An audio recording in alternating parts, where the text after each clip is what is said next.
दो ही प्रधानमंत्री ऐसे हुए जिन्हें प्रधानमंत्री बनने से बरसों पहले जनता ने कहा कि यह प्रधानमंत्री होना चाहिए, जो प्रधानमंत्री बन के नेता नहीं हुए, नेता हो के प्रधानमंत्री बने। आज से केवल 7-8 साल पहले 2011, 12, 13 में आप किसी भी व्यक्ति से राह चलते पूछिए कि कौन प्रधानमंत्री होना चाहिए था, सब कहते थे श्री नरेंद्र मोदी। तो एक श्री नरेंद्र मोदी और एक आदरणीय अटल जी, और अटल जी तो इस मामले में भी अद्भुत हैं। 1957 में वो पहली बार सांसद बनते हैं और 1958 में जवाहरलाल नेहरू जी कहते हैं कि 34 साल के उस युवक के लिए कि एक दिन ये देश का प्रधानमंत्री बनेगा। 40 साल देश ने उनको बतौर प्रधानमंत्री देखा। यह सौभाग्य किसी नेता को नहीं प्राप्त हुआ कि 2 पीढ़ियों तक देश की जनता उन्हें प्रधानमंत्री के रूप में देखती रही, और उन्होंने अपने आचरण में जो शुचिता, जो समृद्धि, जो आचरण दिखाया, वो अपने आप में बहुत अपूर्व था। और उसमें मुझे यह भी याद आता है कि उस एक नई यात्रा की शुरुआत इसी मुंबई की धरती से हुई थी। मैं इस मुंबई की धरती को भी प्रणाम करता हूं, क्योंकि यह सिर्फ भारत की आर्थिक राजधानी नहीं है, छत्रपति शिवाजी का भी यह क्षेत्र है, यानी यह वैभव का भी प्रतीक है, गौरव का भी प्रतीक है। अभी हमारे कई पूर्ववर्ती वक्ताओं ने कहा कि यहां पे कहा गया था अंधेरा छटेगा, सूरज निकलेगा, कमल खिलेगा। 1980 में अटल जी ने कहा था। मगर अटल जी की एक बड़ी प्रसिद्ध पंक्ति आप सबको ध्यान हो, बड़ा प्रसिद्ध कविता थी, गीत नया गाता हूं, काल के कपाल पर लिखता मिटाता हूं। मगर उससे पहले की एक पंक्ति उन्होंने लिखी थी, वो उसी कालखंड में है जब जनता पार्टी वाला गठबंधन टूट गया था और अचानक ऐसा लगा कि सारा सिजरा बिखर गया था। तो उन्होंने एक पंक्ति लिखी थी कि गीत नहीं गाता हूं, क्योंकि वो बहुत निराश हुए थे। उन्होंने लिखा था, बेनकाब चेहरे हैं, दाग बड़े गहरे हैं, टूटता तिलिस्म आज सच से भय खाता हूं, गीत नहीं गाता हूं, गीत नहीं गाता हूं। फिर एक नया संकल्प लेकर इसी मुंबई की धरती पर जब भारतीय जनता पार्टी बनी और उसका पहला अधिवेशन हुआ, तो उन्होंने असंभव से संभव करने का संकल्प लिया और उन्होंने लिखा, गीत नया गाता हूं। और उसको उन्होंने कहा कि टूटे हुए तारों से फूटे बासंती स्वर, टूटे हुए तारों से फूटे बासंती स्वर, पत्थर की छाती में उग आया नव अंकुर, प्राची में अरुणिमा की रेख देख पाता हूं, गीत नया गाता हूं, गीत नया गाता हूं।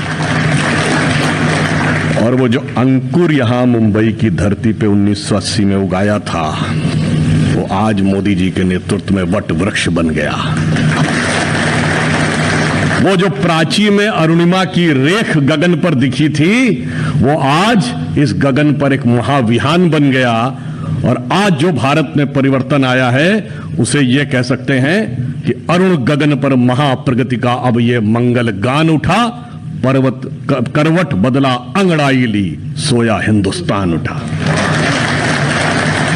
अब जब यहां पे हम बैठ के चर्चा करते हैं और अटल जी की चर्चा करें, तो मुझे संक्षेप में उनके 1-2 उदाहरण बताना चाहता हूं कि वो किस ढंग से किसी भी जटिल परिस्थिति को सहज बना देते थे। एक बार उनके साथ पार्लियामेंट में इंदिरा जी और उनके बीच में बड़ी तीखी नोकझोंक होने लगी और इंदिरा जी आवेश में आकर खड़ी हुई। उन्होंने कहा कि अटल जी, आपके अंदर मुझे हिटलर नजर आता है। तो अटल जी ने कहा कि माननीय प्रधानमंत्री महोदय, आपको मेरे अंदर हिटलर क्यों नजर आता? कहा, आपकी विचारधारा वैसी है और आप हिटलर की तरह हाथ उठा उठा कर भाषण करते हैं। तो अटल जी ने कहा कि माननीय प्रधानमंत्री महोदय को इस बात पर आपत्ति है कि मैं हाथ उठा उठाकर भाषण करता हूं, तो मैं उनसे पूछना चाहता हूं, एक नेता बता दीजिए जो टांग उठा उठाकर भाषण करता हूं। और अचानक सारा का सारा टकरार का वातावरण उसमें बदल गया। किसी बड़े गंभीर विषय को कैसे करते थे? आपको याद हो 2001 में अटल जी प्रधानमंत्री थे, परवेज मुशर्रफ आए थे, आगरा में समिट हुई, कोई निर्णय नहीं दे पाया। पार्लियामेंट में बहुत हंगामा, विपक्ष ने स्थगन प्रस्ताव लाया कि भाई ऐसा कैसे हुआ, क्यों बुलाया गया, क्या आवश्यकता थी, मिलने की क्या जरूरत थी परवेज मुशर्रफ से। अब अटल जी को बतौर प्रधानमंत्री जवाब देना था उस वार्ता की विफलता पर, यानी विदेश नीति संबंधित वार्ता की विफलता पर बतौर प्रधानमंत्री उन्हें बोलना था। तो उन्होंने क्या शुरू किया? जब मैं संघ का प्रचारक हुआ करता था और बस से दिल्ली आता था, तो मेरठ से दिल्ली के बीच में मैं देखता था दीवालों पर लिखा रहता था, रिश्ते ही रिश्ते मिले या लिखें। एक फोन नंबर होता था, एक एड्रेस होता था, लोग उसे पढ़ते थे, उस एड्रेस पे जाके मिलते थे। पर जरूरी तो नहीं कि हर मुलाकात में रिश्ता बन ही जाए। तो हमने भी मुलाकात की, रिश्ता नहीं बन पाया। तो ये मैं इसलिए जस्ट बताना चाहता हूं कि वो किस ढंग से किस चीज को करते थे। एक उदाहरण और देता हूं, 2004 का लोकसभा चुनाव था। लखनऊ के चुनिंदा 100 कार्यकर्ताओं को बुलाया गया प्रधानमंत्री आवास में। मैं भी वहां पे गया और सब कार्यकर्ताओं ने, जैसा आप सब लोगों को तो बहुत आभास होगा, सबने कहा अटल जी कोई आवश्यकता नहीं है, बस आप आइए, नामांकन भर के चले जाइए। किसी ने कहा 3.5 लाख से जीतेंगे, किसी ने कहा 3 लाख से जीतेंगे। अटल जी सबकी बात सुनते रहे। जब उनका समय आया तो देखिए कार्यकर्ताओं कैसा संदेश दिया। उन्होंने कहा कि मेरे पिताजी बताते हैं घर के पास एक मौलवी साहब रहते थे। एक बार उनके पास गए, उनसे पूछा कि मौलवी साहब आपके कितने बेटे हैं? तो मौलवी साहब ने कहा जी वैसे तो 1 है, ऐसे तो 4 हैं, ऐसे तो 10 हैं, वैसे तो 100 हैं, और एक तरीके समझो तो कोई नहीं। तो उन्होंने कहा जी ये तो पहली कोई समझ में नहीं आई, 1, 4, 10, 100 और कोई नहीं। उन्होंने कहा जी मेरा बेटा तो 1 है मगर खाता 4 आदमियों के बराबर है, तो जब वो भोजन पे बैठता मुझे लगता मेरे 4 लड़के हैं। कहा उसके बाद वो ऊधम 10 लड़कों के बराबर काटता है घर में, तो मुझे लगता मेरे 10 लड़के हैं। और जब बाहर जाता है तो 100 लड़कों के बराबर शिकायत उसके आती है, तो मुझे लगता 100 लड़के हैं, मगर काम के समय वो दिखाई नहीं पड़ता, तो मुझे लगता मेरा कोई लड़का ही नहीं। अब मतलब जो संदेश भी देना था वो सहज ढंग से उन्होंने दिया। और अंत में मैं यह भी कहना चाहूंगा कि आज अभी बहुत अच्छी मनोज मुंतशिर जी ने हिंदू तन मन हिंदू जीवन कविता पढ़ी, और इसको लेकर तो आज देश में बड़ा वितंडावाद चल रहा है, हिंदू क्या है, हिंदुत्व क्या है। अभी प्रधानमंत्री जी ने काशी में भव्य कॉरिडोर का उद्घाटन किया और वहां पे उन्होंने क्या बोला कि यदि कोई तलवार के दम पर संस्कृति को समाप्त करने का प्रयास करता है, कोई औरंगजेब आता है तो छत्रपति शिवाजी बनकर भी कोई खड़ा होता है। अब मैं बताना चाहता हूं कि उसका उत्तर इसी महाराष्ट्र की धरती से आता है। जो लोग ये कहते हैं, जो अल्पज्ञानी लोग कहते हैं कि हिंदू शब्द 100 साल पहले 80 साल पहले पुराना आया है, जनाब वो भूल जाते हैं कि छत्रपति शिवाजी महाराज के साम्राज्य का नाम हिंदवी स्वराज्य और बाद में हिंदू पद पादशाही था। 400 साल पहले का शब्द है। और उन्होंने जब ये कहा कि काशी में क्या आवश्यकता थी औरंगजेब का उल्लेख करने की और क्या आवश्यकता थी छत्रपति शिवाजी का उल्लेख करने की, हमारे विरोधियों ने कहा, तो इसका उत्तर भी यहीं से आता है।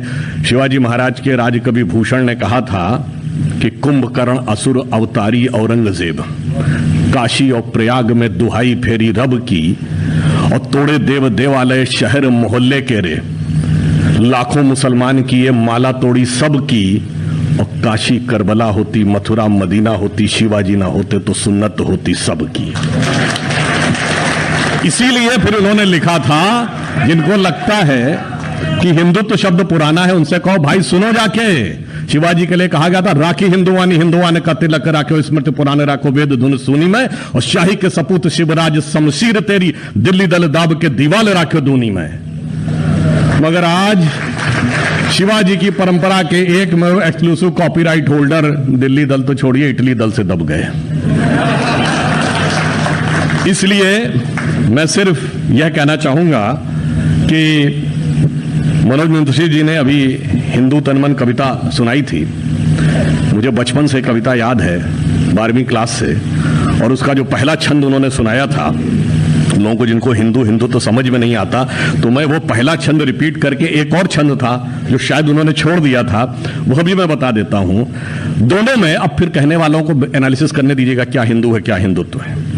तो जो उन्होंने पहला कहा था कि मैं शंकर का वा क्रोधानल कर सकता जगती छार छार में, डमरू की प्रलयंकर ध्वनि नचता जिसमें भीषण संहार, रणचंडी की अतृप्त प्यास में, दुर्गा का उन्मत्त हास मैं, यम की प्रलयंकर पुकार जलते मरघट का धुआंधार, फिर अंतरतम की ज्वाला से, फिर अंतरतम की ज्वाला से जगती में आग लगा दूं मैं, यदि धड़क उठे विप्लव लेकर जल थल अंबर जड़ चेतन तो कैसा विस्मय, हिंदू तन मन हिंदू जीवन रग रग हिंदू मेरा परिचय।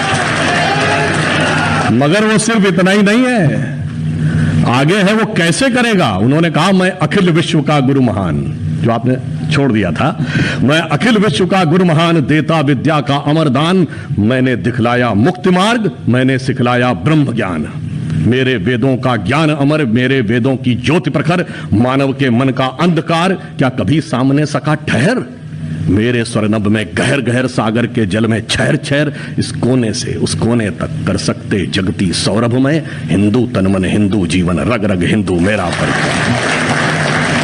और वो अटल जी ने ऐसे नहीं कहा था। देखिए, मोदी जी ने जब योग अंतर्राष्ट्रीय योग दिवस मनाया, 173 देशों ने इस कोने से उस कोने तक कर सकते जगती सौरभ में एक संदेश दिया। और अंत में मैं कहता हूं, महाराष्ट्र की धरती पे जो हुआ, विचित्र हुआ पिछले कुछ चुनाव के बाद, तो अटल जी की वह पंक्ति मुझे याद आती है। क्या हुआ? भरी दोपहरी में अंधियारा, सूरज परछाई से हारा। भरी दोपहरी में अंधियारा, सूरज परछाई से हारा, अंतरतम का नेह निचोड़े, बुझी हुई बाती सुलगाएं, आओ फिर से दिया जलाएं। मगर आगे होना क्या है, चिंता मत करिए। मैं देवेंद्र जी से भी कह रहा हूं, बस हम लोगों को, आशीष जी ध्यान रखिए, लोढ़ा जी ध्यान रखिए, आहुति बाकी यज्ञ अधूरा। अटल जी की उसी कविता के आगे की लाइन है, आहुति बाकी यज्ञ अधूरा, अपनों के विघ्नों ने घेरा। कोई बात नहीं, विघ्न आने दीजिए, अंतिम जय का अस्त्र बनाने, नव दधीच हड्डियां गलाएं, आओ फिर से दिया जलाएं। धन्यवाद। भारत की राजनीति में दो ही प्रधानमंत्री ऐसे हुए जिन्हें प्रधानमंत्री बनने से बरसों पहले जनता ने कहा कि यह प्रधानमंत्री होना चाहिए। जो प्रधानमंत्री बन के नेता नहीं हुए, नेता हो के प्रधानमंत्री बने। आज से केवल 7-8 साल पहले 2011, 12, 13 में आप किसी भी व्यक्ति से राह चलते पूछिए कि कौन प्रधानमंत्री होना चाहिए था, सब कहते थे श्री नरेंद्र मोदी। तो एक श्री नरेंद्र मोदी और एक आदरणीय अटल जी। और अटल जी तो इस मामले में भी अद्भुत हैं। 1957 में वो पहली बार सांसद बनते हैं और 1958 में जवाहरलाल नेहरू जी कहते हैं कि 34 साल के उस युवक के लिए कि एक दिन ये देश का प्रधानमंत्री बनेगा। 40 साल देश ने उनको बतौर प्रधानमंत्री देखा। यह सौभाग्य किसी नेता को नहीं प्राप्त हुआ कि 2 पीढ़ियों तक देश की जनता उन्हें प्रधानमंत्री के रूप में देखती रही। और उन्होंने अपने आचरण में जो शुचिता, जो समृद्धि, जो आचरण दिखाया, वो अपने आप में बहुत अपूर्व था। और उसमें मुझे यह भी याद आता है कि उस एक नई यात्रा की शुरुआत इसी मुंबई की धरती से हुई थी। मैं इस मुंबई की धरती को भी प्रणाम करता हूं, क्योंकि यह सिर्फ भारत की आर्थिक राजधानी नहीं है, छत्रपति शिवाजी का भी यह क्षेत्र है। यानी यह वैभव का भी प्रतीक है, गौरव का भी प्रतीक है। अभी हमारे कई पूर्ववर्ती वक्ताओं ने कहा कि यहां पे कहा गया था, अंधेरा छटेगा, सूरज निकलेगा, कमल खिलेगा। 1980 में अटल जी ने कहा था। मगर अटल जी की एक बड़ी प्रसिद्ध पंक्ति आप सबको ध्यान हो, बड़ा प्रसिद्ध कविता थी, गीत नया गाता हूं, काल के कपाल पर लिखता मिटाता हूं। मगर उससे पहले की एक पंक्ति उन्होंने लिखी थी, वो उसी कालखंड में है जब जनता पार्टी वाला गठबंधन टूट गया था और अचानक ऐसा लगा कि सारा सिजरा बिखर गया था। तो उन्होंने एक पंक्ति लिखी थी कि गीत नहीं गाता हूं, क्योंकि वो बहुत निराश हुए थे। उन्होंने लिखा था, बेनकाब चेहरे हैं, दाग बड़े गहरे हैं, टूटता तिलिस्म, आज सच से भय खाता हूं, गीत नहीं गाता हूं, गीत नहीं गाता हूं। फिर एक नया संकल्प लेकर इसी मुंबई की धरती पर जब भारतीय जनता पार्टी बनी और उसका पहला अधिवेशन हुआ, तो उन्होंने असंभव से संभव करने का संकल्प लिया और उन्होंने लिखा, गीत नया गाता हूं। और उसको उन्होंने कहा कि टूटे हुए तारों से फूटे बासंती स्वर, टूटे हुए तारों से फूटे बासंती स्वर, पत्थर की छाती में उग आया नव अंकुर, प्राची में अरुणिमा की रेख देख पाता हूं, गीत नया गाता हूं, गीत नया गाता हूं। और वो जो अंकुर यहां मुंबई की धरती पे 1980 में उगाया था, वो आज मोदी जी के नेतृत्व में वट वृक्ष बन गया। वो जो प्राची में अरुणिमा की रेख गगन पर दिखी थी, वो आज इस गगन पर एक महाविहान बन गया। और आज जो भारत में परिवर्तन आया है, उसे ये कह सकते हैं कि अरुण गगन पर महाप्रगति का अब ये मंगल गान उठा, पर्वत करवट बदला अंगड़ाई ली, सोया हिंदुस्तान उठा। अब जब यहां पे हम बैठ के चर्चा करते हैं और अटल जी की चर्चा करें, तो मुझे संक्षेप में उनके 1-2 उदाहरण बताना चाहता हूं कि वो किस ढंग से किसी भी जटिल परिस्थिति को सहज बना देते थे। एक बार उनके साथ पार्लियामेंट में इंदिरा जी और उनके बीच में बड़ी तीखी नोकझोंक होने लगी। और इंदिरा जी आवेश में आकर खड़ी हुई, उन्होंने कहा कि अटल जी आपके अंदर मुझे हिटलर नजर आता है। तो अटल जी ने कहा कि माननीय प्रधानमंत्री महोदय, आपको मेरे अंदर हिटलर क्यों नजर आता? कहा आपकी विचारधारा वैसी है और आप हिटलर की तरह हाथ उठा उठा कर भाषण करते हैं। तो अटल जी ने कहा कि माननीय प्रधानमंत्री महोदया को इस बात पर आपत्ति है कि मैं हाथ उठा उठाकर भाषण करता हूं, तो मैं उनसे पूछना चाहता हूं, एक नेता बता दीजिए जो टांग उठा उठाकर भाषण करता हो। और अचानक सारा का सारा टकरार का वातावरण उसमें बदल गया। किसी बड़े गंभीर विषय को कैसे करते थे? आपको याद हो 2001 में अटल जी प्रधानमंत्री थे, परवेज मुशर्रफ आए थे, आगरा में समिट हुई, कोई निर्णय नहीं दे पाया। पार्लियामेंट में बहुत हंगामा, विपक्ष ने स्थगन प्रस्ताव लाया कि भाई ऐसा कैसे हुआ, क्यों बुलाया गया, क्या आवश्यकता थी, मिलने की क्या जरूरत थी परवेज मुशर्रफ से। अब अटल जी को बतौर प्रधानमंत्री जवाब देना था उस वार्ता की विफलता पर, यानी विदेश नीति संबंधित वार्ता की विफलता पर बतौर प्रधानमंत्री उन्हें बोलना था। तो उन्होंने क्या शुरू किया? जब मैं संघ का प्रचारक हुआ करता था और बस से दिल्ली आता था, तो मेरठ से दिल्ली के बीच में मैं देखता था दीवालों पर लिखा रहता था, रिश्ते ही रिश्ते मिले या लिखें। एक फोन नंबर होता था, एक एड्रेस होता था, लोग उसे पढ़ते थे, उस एड्रेस पे जाके मिलते थे। पर जरूरी तो नहीं कि हर मुलाकात में रिश्ता बन ही जाए। तो हमने भी मुलाकात की, रिश्ता नहीं बन पाया। तो ये मैं इसलिए जस्ट बताना चाहता हूं कि वो किस ढंग से किस चीज को करते थे। एक उदाहरण और देता हूं, 2004 का लोकसभा चुनाव था, लखनऊ के चुनिंदा 100 कार्यकर्ताओं को बुलाया गया प्रधानमंत्री आवास में। मैं भी वहां पे गया और सब कार्यकर्ताओं ने, जैसा आप सब लोगों को तो बहुत आभास होगा, सबने कहा अटल जी कोई आवश्यकता नहीं है, बस आप आइए, नामांकन भर के चले जाइए। किसी ने कहा 3.5 लाख से जीतेंगे, किसी ने कहा 3 लाख से जीतेंगे। अटल जी सबकी बात सुनते रहे। जब उनका समय आया तो देखिए कार्यकर्ताओं कैसा संदेश दिया। उन्होंने कहा कि मेरे पिताजी बताते हैं घर के पास एक मौलवी साहब रहते थे। एक बार उनके पास गए, उनसे पूछा कि मौलवी साहब आपके कितने बेटे हैं? तो मौलवी साहब ने कहा जी वैसे तो 1 है, ऐसे तो 4 हैं, ऐसे तो 10 हैं, वैसे तो 100 हैं, और एक तरीके समझो तो कोई नहीं। तो उन्होंने कहा जी ये तो पहली कोई समझ में नहीं आई, 1, 4, 10, 100 और कोई नहीं। उन्होंने कहा जी मेरा बेटा तो 1 है, मगर खाता 4 आदमियों के बराबर है, तो जब वो भोजन पे बैठता मुझे लगता मेरे 4 लड़के हैं। कहा उसके बाद वो ऊधम 10 लड़कों के बराबर काटता है घर में, तो मुझे लगता मेरे 10 लड़के हैं। और जब बाहर जाता है तो 100 लड़कों के बराबर शिकायत उसके आती है, तो मुझे लगता 100 लड़के हैं, मगर काम के समय वो दिखाई नहीं पड़ता, तो मुझे लगता मेरा कोई लड़का ही नहीं। अब मतलब जो संदेश भी देना था वो सहज ढंग से उन्होंने दिया।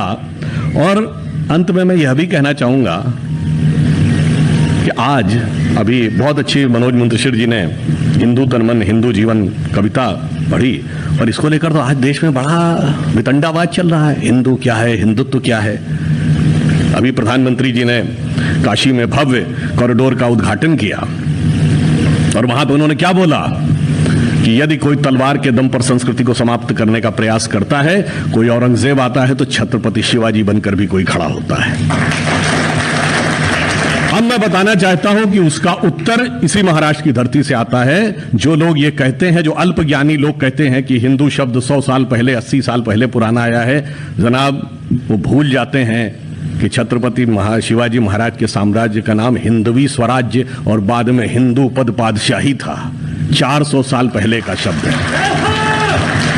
और उन्होंने जब ये कहा कि काशी में क्या आवश्यकता थी औरंगजेब का उल्लेख करने की, और क्या आवश्यकता थी छत्रपति शिवाजी का उल्लेख करने की, हमारे विरोधियों ने कहा, तो इसका उत्तर भी यहीं से आता है। शिवाजी महाराज के राजकवि भूषण ने कहा था कि कुंभकर्ण असुर अवतारी औरंगजेब, काशी और प्रयाग में दुहाई फेरी रब की, और तोड़े देव देवालय शहर मोहल्ले के रे, लाखों मुसलमान की ये माला तोड़ी सब की, और काशी करबला होती, मथुरा मदीना होती, शिवाजी ना होते तो सुन्नत होती सब की। इसीलिए फिर उन्होंने लिखा था, जिनको लगता है कि हिंदुत्व शब्द पुराना है उनसे कहो भाई सुनो जाके, शिवाजी के लिए कहा गया था राखी हिंदुवानी हिंदुवाने का तिलक राखो, स्मृति पुराने राखो, वेद धुन सुनी में, और शाही के सपूत शिवराज शमशीर तेरी, दिल्ली दल दाब के दीवाल राखो दूनी में। मगर आज शिवाजी की परंपरा के एक में एक्सक्लूसिव कॉपीराइट होल्डर दिल्ली दल तो छोड़िए इटली दल से दब गए। इसलिए मैं सिर्फ यह कहना चाहूंगा कि मनोज मुंतशिर जी ने अभी हिंदू तन मन कविता सुनाई थी। मुझे बचपन से कविता याद है, 12वीं क्लास से, और उसका जो पहला छंद उन्होंने सुनाया था, लोगों को जिनको हिंदू हिंदू तो समझ में नहीं आता, तो मैं वो पहला छंद रिपीट करके, एक और छंद था जो शायद उन्होंने छोड़ दिया था, वह भी मैं बता देता हूं। दोनों में अब फिर कहने वालों को एनालिसिस करने दीजिएगा क्या हिंदू है क्या हिंदुत्व है। तो जो उन्होंने पहला कहा था कि मैं शंकर का आवा क्रोधानल कर सकता जगती छार छार में, डमरू की प्रलयंकर ध्वनि नचता जिसमें भीषण संहार, रणचंडी की अतृप्त प्यास में, दुर्गा का उन्मत्त हास मैं, यम की प्रलयंकर पुकार जलते मरघट का धुआंधार, फिर अंतरतम की ज्वाला से, फिर अंतरतम की ज्वाला से जगती में आग लगा दूं मैं, यदि धड़क उठे विप्लव लेकर जल थल अंबर जड़ चेतन तो कैसा विस्मय, हिंदू तन मन हिंदू जीवन रग रग हिंदू मेरा परिचय। मगर वो सिर्फ इतना ही नहीं है, आगे है वो कैसे करेगा। उन्होंने कहा मैं अखिल विश्व का गुरु महान, जो आपने छोड़ दिया था, मैं अखिल विश्व का गुरु महान, देता विद्या का अमर दान, मैंने दिखलाया मुक्ति मार्ग, मैंने सिखलाया ब्रह्म ज्ञान, मेरे वेदों का ज्ञान अमर, मेरे वेदों की ज्योति प्रखर, मानव के मन का अंधकार क्या कभी सामने सका ठहर, मेरे स्वर्णभ में गहर गहर सागर के जल में छहर छहर, इस कोने से उस कोने तक कर सकते जगती सौरभ में, हिंदू तन मन हिंदू जीवन रग रग हिंदू मेरा परिचय। और अटल जी ने ऐसे नहीं कहा था। देखिए मोदी जी ने जब योग अंतर्राष्ट्रीय योग दिवस मनाया, 173 देशों ने इस कोने से उस कोने तक कर सकते जगती सौरभ में एक संदेश दिया। और अंत में मैं कहता हूं, महाराष्ट्र की धरती पे जो हुआ, विचित्र हुआ पिछले कुछ चुनाव के बाद, तो अटल जी की वह पंक्ति मुझे याद आती है। क्या हुआ? भरी दोपहरी में अंधियारा, सूरज परछाई से हारा, भरी दोपहरी में अंधियारा, सूरज परछाई से हारा, अंतरतम का नेह निचोड़े, बुझी हुई बाती सुलगाएं, आओ फिर से दिया जलाएं। मगर आगे होना क्या है, चिंता मत करिए, मैं देवेंद्र जी से भी कह रहा हूं, बस हम लोगों को, और आशीष जी ध्यान रखिए, लोढ़ा जी ध्यान रखिए, आहुति बाकी यज्ञ अधूरा, अटल जी की उसी कविता के आगे की लाइन है, आहुति बाकी यज्ञ अधूरा, अपनों के विघ्नों ने घेरा, कोई बात नहीं, विघ्न आने दीजिए, अंतिम जय का अस्त्र बनाने नव दधीच